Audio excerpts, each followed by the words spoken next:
Poin yang pertama adalah mengenai definisi penerimaan keuangan negara. Yang pertama adalah definisi penerimaan. Dalam pengertian Hussein, poin yang ditekankan adalah uang dari hasil penjualan produk. Sementara dalam pemaparan Syafril, yang ditekankan adalah pendapatan tanpa melihat sumbernya dan nominalnya tidak selalu sama setiap waktu.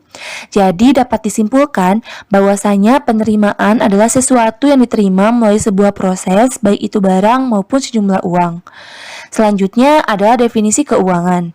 Dalam pemaparan Ridwan dan Inge, poinnya adalah ilmu dalam mengelola keuangan. Sementara dalam Wikipedia Bahasa Indonesia, berarti pelajaran mengenai sumber daya moneter dalam menjalankan proyek. Dan dalam KBBI, artinya adalah segala sesuatu yang bertalian dengan uang. Jadi dapat disimpulkan bahwasanya keuangan adalah sebuah ilmu yang mempelajari pengelolaan sumber daya moneter atau segala sesuatu yang berkaitan dengan uang. Selanjutnya adalah definisi keuangan negara. Dalam Undang-Undang Nomor 17 Tahun 2003 tentang Keuangan Negara disebutkan bahwa artinya adalah semua hak dan kewajiban negara yang dinilai dengan uang atau barang yang menjadi hak dan kewajiban negara. Sementara dalam pemaparan M. Hadi, poinnya adalah uang atau barang yang terkait dengan hak negara dan menjadi kewajiban negara. Sementara dalam pemaparan M. Subagjo berarti hak negara yang menjadi milik negara dalam menjalankan kewajibannya. Jadi poin-poin yang terdapat dalam keuangan negara adalah hak dan kewajiban dalam bentuk uang yang mana difungsikan untuk menjadi pembiaya dalam hal-hal yang berurusan dengan pelayanan publik. Yang terakhir adalah definisi penerimaan keuangan negara. Menurut Rahayu, penerimaan negara adalah semua penerimaan kas umum, baik itu kas pemerintah pusat ataupun kas daerah, dari berbagai sumber yang sah, yang menambah ekuitas dana dalam periode tahun anggaran bersangkutan yang menjadi hak pemerintah pusat dan daerah. Nah, poin yang kedua adalah mengenai sumber-sumber penerimaan negara. Tapi sebelum itu kita harus tahu dulu apa aja sih hak dan negara yang tercantum pada Undang-Undang Nomor 17 Tahun 2003. Yang pertama adalah 9 hak. Yang pertama, hak negara untuk memungut pajak, mengeluarkan dan mengedarkan uang serta melakukan pinjaman.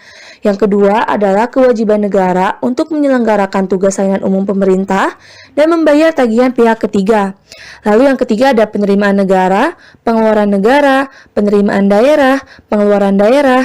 Yang ketujuh ada kekayaan negara atau kekayaan daerah yang dikelola sendiri atau oleh pihak lain yang berupa uang, surat berharga, piutang, serta hak-hak lain yang dapat dinilai dengan uang termasuk kekayaan yang dipisahkan pada perusahaan negara atau daerah. Yang kedelapan, ada kekayaan pihak lain yang dikuasai oleh pemerintah dalam rangka penyelenggaraan tugas pemerintah dan atau kepentingan umum. Dan yang terakhir adalah kekayaan pihak lain yang diperoleh dengan menggunakan fasilitas yang diberikan pemerintah. Sementara kewajibannya ada dua. Yang pertama adalah kewajiban menyelenggarakan. Maksudnya adalah menyelenggarakan tugas negara demi kepentingan masyarakat. Contohnya membuat sarana umum. Dan yang kedua adalah kewajiban membayar. Maksudnya adalah membayar atas hak-hak tagihan pemborong. Nah, sekarang masuk pada jenis-jenis penerimaan negara.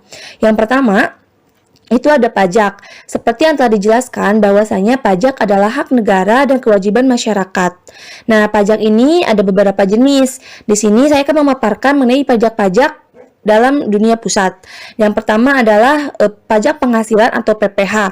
PPh ini adalah pajak yang ditanggung oleh pribadi atau badan atas penghasilan yang diterima atau diperoleh dalam suatu tahun pajak. Yang kedua adalah pajak pertambahan nilai. Pajak pertambahan nilai adalah pajak yang berlaku pada konsumsi barang kena pajak atau jasa di dalam daerah pabean. Lalu yang ketiga ada PPNBM. Nah, pajak ini adalah pajak yang berlaku pada barang yang bukan kebutuhan pokok yang dikonsumsi masyarakat tertentu. Lalu selanjutnya adalah Bea Materai. Pajak ini berlaku atas pemanfaatan dokumen seperti surat perjanjian, akta notaris, kwitansi, pembayaran atau surat berharga, dan efek yang membuat nominal uang di atas jumlah tertentu. Dan yang terakhir adalah PBB. Nah, PBB ini adalah pajak yang berlaku untuk kepemilikan atau pemanfaatan tanah serta bangunan.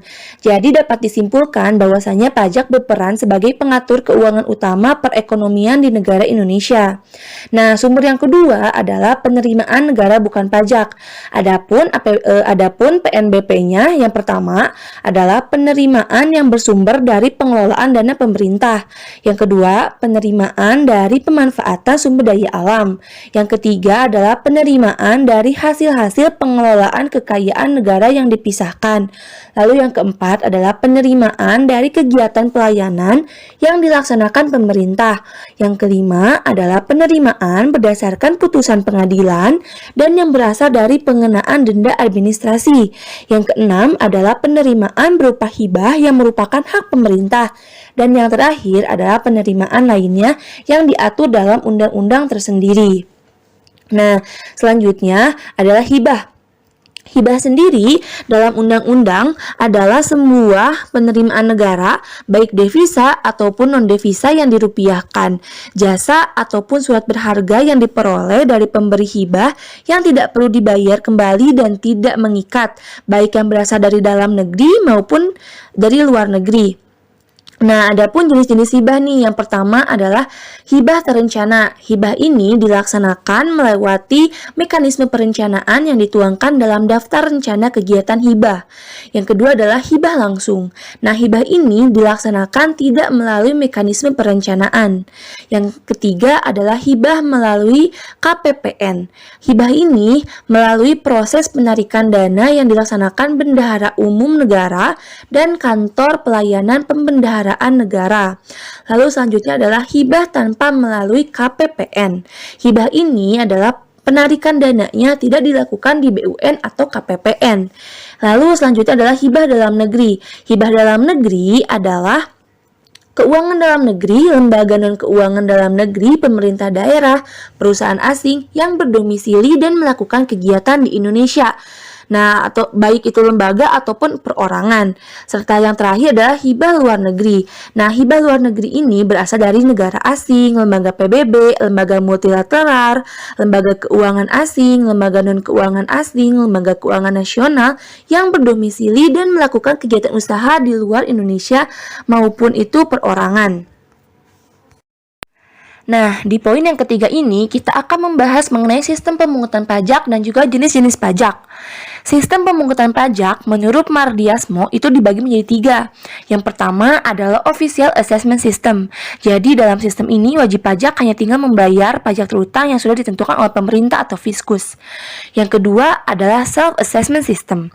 Jadi wajib pajak diberikan wewenang untuk menghitung, memperhitungkan, membayar, dan juga melaporkan sendiri besaran wajib pajak yang terutang. Yang ketiga adalah withholding system, yaitu pemungutan pajak melalui pihak ketiga. Nah, adapun jenis-jenis pajak nih. Yang pertama itu adalah pajak berdasarkan golongan atau cara pemungutannya. Yang pertama ada pajak langsung. Nah, pajak langsung ini adalah pajak yang ditanggung oleh wajib pajak sendiri, tidak dapat dialihkan ke pihak lain. Jenisnya itu ada 3. Yang pertama ada pajak penghasilan. Pajak penghasilan adalah pajak yang berlaku bagi mereka yang memiliki penghasilan.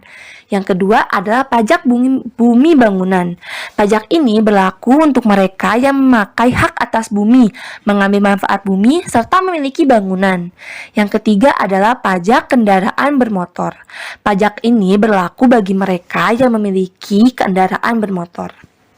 Lalu, jenis yang kedua adalah pajak tidak langsung. Beban pajaknya ini tidak dapat dialihkan atau digeser kepada pihak lain. Jenisnya ada apa aja? Yang pertama ada pajak pertambahan nilai. Pajak ini dikenakan pada setiap proses produksi dan distribusi. Yang kedua adalah pajak bea masuk. Pajak bea masuk adalah pungutan atau bea dari barang impor yang dipungut oleh Direktorat Jenderal Bea dan Cukai Kementerian Keuangan RI. Yang ketiga adalah pajak ekspor. Pajak ini merupakan pungutan resmi pajak yang dikenakan pada barang ekspor tertentu. Nah, jika dilihat melalui sifatnya, itu terbagi menjadi 2. Yang pertama adalah pajak subjektif. Pajak subjektif ini adalah pajak yang berpangkal pada subjeknya. Yang kedua adalah pajak objektif. Pajak ini pasti memperhatikan nilai objek pada pajak. Nah, jika dilihat berdasarkan lembaga pemungutannya, maka dibagi menjadi dua, yakni ada pajak pusat. Pajak pusat ini adalah pajak yang dipungut dan dikelola oleh pemerintah pusat dan dipakai untuk urusan pusat pula. Nah, yang kedua ini adalah pajak daerah. Pajak ini dipungut dan dikelola oleh pemerintah daerah dan digunakan untuk belanja pemerintahan daerah. Selanjutnya adalah wajib pajak. Wajib pajak itu adalah seorang individu atau orang atau sebuah badan atau perusahaan yang telah memenuhi persyaratan serta mempunyai hak serta kewajiban dalam membayar pajak, memotong pajak, dan memungut pajak sesuai dengan peraturan perundang-undangan perpajakan yang berlaku. Nah, mengelompokkan wajib pajak tersendiri ini ada berbagai jenis. Yang pertama adalah kelompok pajak orang pribadi. Terbagi menjadi satu, orang pribadi atau induk. Pajak ini dikenakan pada wajib pajak yang belum menikah dan suami sebagai kepala keluarga. Yang kedua adalah pajak hidup berpisah. Pajak ini dikenakan pada suami istri yang telah hidup berpisah atau cerai. Yang kedua adalah pisah harta. Nah, suami istri yang dikenakan pajak secara dan memiliki perjanjian pemisahan harta dan penghasilan secara tertulis. Yang keempat adalah memilih terpisah. Ini tuh sama seperti PH. Jadi suami istri yang memilih untuk memisahkan hartanya terlebih dahulu. Lalu yang kelima adalah warisan belum terbagi. Sebagai satu kesatuan yang merupakan subjek sebagai menggantikan mereka yang berhak atas ahli waris. Nah, adapun wajib pajak badan atau perusahaan. Yang pertama adalah badan. Nah, badan ini adalah sekumpulan orang atau modal yang merupakan kesatuan baik yang dilakukan usaha maupun yang tidak melakukan usaha. Lalu yang kedua adalah joint operation. Artinya adalah bentuk kerjasama operasi yang melakukan penyerahan barang kena pajak dan atau jasa kena pajak. Selanjutnya adalah kantor perwakilan perusahaan asing. Wajib pajak perwakilan dagang asing atau kantor perwakilan perusahaan asing di Indonesia yang bukan berbentuk usaha tetap. Lalu selanjutnya adalah bendahara. Bendahara ini adalah yang membayar gaji, upah, honorarium, tunjangan, dan pembayaran lain yang diwajibkan melakukan pemotongan atau pemungutan pajak. Dan yang terakhir adalah penyelenggara kegiatan. Nah, mereka adalah pihak yang melakukan pembayaran imbalan dengan nama dan dalam bentuk apapun sehubungan dengan pelaksanaan kegiatan. Lalu di sini adalah pelaporan wajib pajak.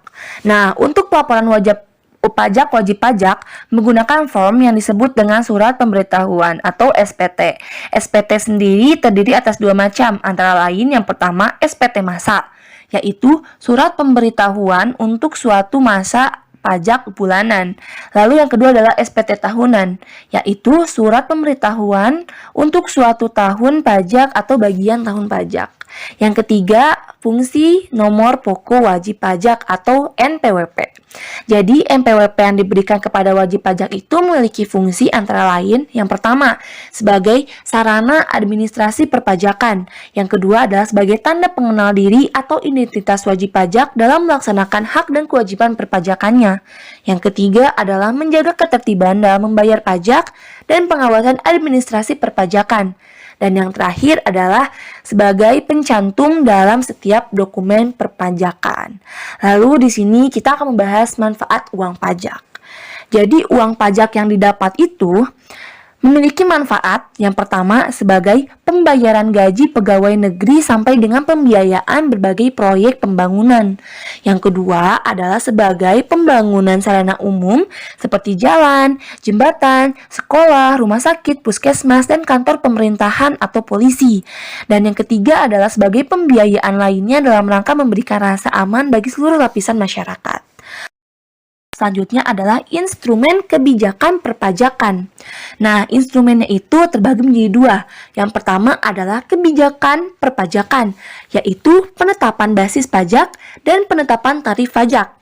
Yang kedua adalah kriteria perpajakan, yaitu efisien, cukup, adil, elastis, dan resistensinya rendah. Di materi yang keempat ini, kita akan membahas mengenai kesejahteraan yang hilang karena pajak. Menurut Andri Sanopaka, kondisi perpajakan Indonesia menggambarkan hal-hal berikut. 1. Pentingnya peran pajak sebagai sumber pembiayaan. Yang kedua, pajak memberikan sumbangan sekitar 74% terhadap total penerimaan negara. Yang ketiga, meningkatnya peran pajak dalam penerimaan dapat mengurangi ketergantungan terhadap pinjaman luar negeri. Yang keempat, 50% penerimaan pajak berasal dari jenis pajak PPh, 30% dari pajak PPN, dan sisanya dari pajak lain-lain. Yang kelima, tax ratio sudah meningkat namun masih rendah jika dibandingkan dengan negara-negara ASEAN. Yang keenam, tax ratio Indonesia itu adalah 13,7% dan tax ratio berperan sebagai negara ASEAN berkitar dengan skala 17-20%. Lalu seperti apa sih kondisi perpajakan Indonesia? Yang pertama, jumlah wajib pajak masih sedikit dibandingkan dengan jumlah penduduk Indonesia. Yang kedua, tarif pajak masih relatif tinggi karena kurang kompetitif bagi investor. Yang ketiga, administrasi pajak masih rumit dan belum optimal. Yang keempat, sistem pengawasan pajak belum optimal, masih banyak kasus penyelewengan pajak atau tax evasion. Yang kelima, adanya otonomi daerah telah memunculkan pungutan baru bagi wajib pajak melalui perda, pajak, dan restribusi daerah. Dan yang terakhir adalah sistem monitoring perda-perda tentang pungutan di pusat dan daerah belum terintegrasi dengan baik. Nah, lalu kebijakan seperti apa sih yang dapat menciptakan strategis yang baik? Nah, untuk mendukung perbaikan iklim investasi, perlu dipikirkan kebijakan perpajakan yang strategis, yaitu dengan pertama, memberikan intensi perpajakan bagi investor dan pengusaha potensial. Yang kedua adalah melakukan koordinasi antar pemerintah pusat dan daerah untuk menghilangkan tumpang tindih dalam pemungutan pajak. Yang ketiga adalah meningkatkan asas keadilan dalam perpajakan. Nah, menurut Suparmoko, dalam pengenaan pajak, Adam Smith mengajukan beberapa prinsip yang disebut dengan Smith Canons, yaitu sebagai berikut. Yang pertama adalah prinsip kesamaan atau keadilan. Artinya, beban pajak harus sesuai dengan kemampuan relatif dari setiap wajib pajak. Yang kedua adalah prinsip kepastian. Pajak hendaknya tegas, jelas, dan pasti bagi setiap wajib pajak sehingga mudah dimengerti oleh mereka dan akan mempermudah administrasi pemerintah. Yang ketiga adalah prinsip kecocokan atau kelayakan. Pajak jangan sampai terlalu menekan seorang wajib pajak sehingga wajib pajak akan dengan suka dan senang hati melakukan pembayaran wajib pajak kepada pemerintah. Yang keempat adalah prinsip ekonomi. Pajak hendaknya menimbulkan kerugian yang minimal, artinya jangan sampai biaya pemungutannya lebih besar daripada jumlah penerimaan pajaknya. Yang terakhir adalah prinsip ketetapan. Pajak hendaknya dipungut tepat dengan waktunya dan jangan sampai mempersulit posisi anggaran belanja pemerintah. Selain prinsip-prinsip tersebut, ada juga prinsip lain yang disebut sebagai ability to pay approach dan benefit approach, yang tampaknya lebih mudah dilaksanakan, yaitu yang pertama, benefit approach. Prinsip ini adalah mendasarkan manfaat yang diterima oleh seorang wajib pajak dari pembayaran pajak tersebut kepada pemerintah. Yang kedua adalah ability to pay approach. Prinsip ini adalah pembayaran atau berdasarkan daya pikul seorang wajib pajak. Seorang wajib pajak akan dikenai beban pajak sesuai dengan kemampuan untuk membayar pajak tersebut. Nah, di sini ada juga hubungan pajak dengan kesejahteraan masyarakat. Hubungannya dengan masyarakat adalah pajak yang telah disetorkan masyarakat akan digunakan negara untuk kesejahteraan masyarakat. Antara lain, memberi subsidi, barang-barang yang dibutuhkan masyarakat, dan membayar utang-utang negara. Adapun manfaat pajak bagi kelangsungan hidup berbangsa dan bernegara. Yang pertama adalah membiayai pengeluaran negara. Kedua, membiayai pengeluaran reproduktif. Yang ketiga, membiayai pengeluaran yang bersifat tidak self-liquidating dan tidak reproduktif. Dan yang terakhir adalah membiayai pengeluaran yang tidak produktif. Nah, masuk ke materi yang terakhir, yakni mengenai pergeseran beban pajak. Tapi sebelumnya kita harus tahu dulu sih pengertiannya itu apa. Yang pertama adalah pergeseran. Kata ini berasal dari kata shifting dalam bahasa Inggris yang berarti peralihan, perpindahan, ataupun pergantian. Yang kedua adalah beban. Beban dalam KBBI berarti sesuatu yang sangat berat yang harus dilakukan atau ditanggung sebagai kewajiban atau tanggung jawab. Yang ketiga adalah pajak. Pajak ini adalah kontribusi wajib bagi negara yang terutang oleh pribadi ataupun badan yang bersifat memaksa berdasarkan undang-undang dengan tidak mendapatkan imbalan secara langsung dan digunakan untuk keperluan negara bagi sebesar-besarnya kemakmuran rakyat. Lalu pengertian dari pergeseran beban pajak sendiri adalah pemindahan beban pajak kepada pihak lainnya. Dengan demikian, orang atau badan yang dikenakan pajak dimungkinkan sekali tidak menanggung beban pajaknya. Adapun pendapat lainnya yang mengatakan bahwa pergeseran beban pajak ini adalah perbuatan penghindaran diri dari pembayaran beban pajak yang bersifat lunak dan tidak ada sanksi hukuman. Jenis pajak yang bebannya dapat digeserkan disebut sebagai pajak tidak langsung. Nah, masuk ke latar belakang pergeseran beban pajak. Apa sih yang melatar belakangi tax shifting ini? Jadi, tax shifting ini dilatar belakangi oleh bertambahnya sumber keuangan negara yang berasal dari pajak. Jadi, secara lebih luas dapat diartikan kalau beban pajak ini sama artinya dengan berkurangnya beban yang harus ditanggung oleh pajak. Maksudnya, seperti yang pokok berubah menjadi yang penunjang, yang mana dapat melahirkan kepentingan yang berbeda dalam orientasi perpajakan. Contohnya, dapat dilihat dari pergeseran beban pajak PPN yang terdapat di pasar barang dan juga pada industri garmen. Pergeseran beban pajak atau tax shifting ini terkait dengan subjek wajib pajak dan juga distribusi beban pajak. Tinggi rendahnya tax shifting itu ditentukan oleh tinggi rendahnya elastisitas permintaan dan juga penawaran. Lalu, adapun fungsi pergeseran beban pajak ini tentunya untuk menutupi jumlah pajak yang harus dibayar atau mengurangi jumlah pajak pedagang. Nah, selanjutnya adalah jenis-jenis dari pergeseran beban pajak. Jenis pajak yang dapat mengalami pergeseran ini dikenal sebagai pajak tidak langsung. Salah satu jenis pajak tidak langsung ini adalah pajak penjualan. Adapun jenis pergeseran beban pajak ini terbagi menjadi dua, yakni forward shifting dan juga backward shifting. Nah, forward shifting ini adalah pergeseran beban pajak yang sifatnya akan menambah beban pajak pada konsumen. Contoh kasusnya adalah pada pajak penjualan, misalnya pada pasar swalayan yang menjual alat tulis dan pakaian. Dalam hal ini yang menanggung beban pajak adalah pembeli. Forward shifting ini ditandai dengan harga barang yang naik dan jumlah penjualan yang berkurang. Jadi pada hakikatnya dalam pergeseran beban pajak yang ini itu dibagi antara konsumen dan produsen, tapi persentase pergeseran jenis ini harus disetujui oleh semua pihak yang terlibat. Yang kedua adalah backward shifting. Pergeseran ini dilakukan ketika produsen tidak berhasil menaikkan harga barang jualnya setelah dikenakan pajak. Maka, sang produsen akan berusaha menggeser beban pajak tersebut pada area belakang dengan cara menekan harga pembelian inputnya. Untuk contoh kasusnya dapat dilihat dari para penjual pakaian atau hasil karya seni. Nah, para pedagangnya itu yang tidak berhasil menaikkan harga jual setelah menggeserkan beban pajak pada konsumen, maka mereka akan menekan harga input dari penjualan pertama, misalnya konveksi ataupun pengrajin. Nah, selanjutnya kita masuk ke materi tentang strategi harga beban pajak itu seperti apa. Itu terbagi menjadi tiga. Yang pertama ada overshifted. Maksudnya beban pajak yang ditransfer ke konsumen lebih besar daripada kenaikan pajak itu sendiri. Yang kedua adalah fully shifted. Maksudnya beban pajak seluruhnya ditransfer ke konsumen. Dan yang terakhir adalah undershifted. Beban pajak tidak seluruhnya ditransfer ke konsumen. Lalu ada pun sistem tarifnya. Sistem tarif ini terbagi menjadi tiga. Yang pertama ada ad valorem, persentase dari harga. Jadi maksudnya semakin tinggi harga, maka akan semakin tinggi juga kewajiban pajaknya. Yang kedua adalah spesifik atau rupiah per satuan barang. Jadi maksudnya kewajiban pajak ditentukan oleh harga barangnya. Dan yang ketiga adalah gabungan antara ad valorem dan juga spesifik. Jadi maksudnya semakin tinggi harga maka semakin tinggi kewajiban pajaknya, namun tentunya ditentukan oleh harga barang. Nah, yang selanjutnya adalah proses pergeseran beban pajak. Menurut Suparmoko pada tahun 2003, terdapat 4 tahapan dalam proses penggeseran beban pajak, yakni tahap pertama adalah beban pajak terletak pada seorang wajib pajak yang mengadakan perhitungan pembayaran dengan pemerintah.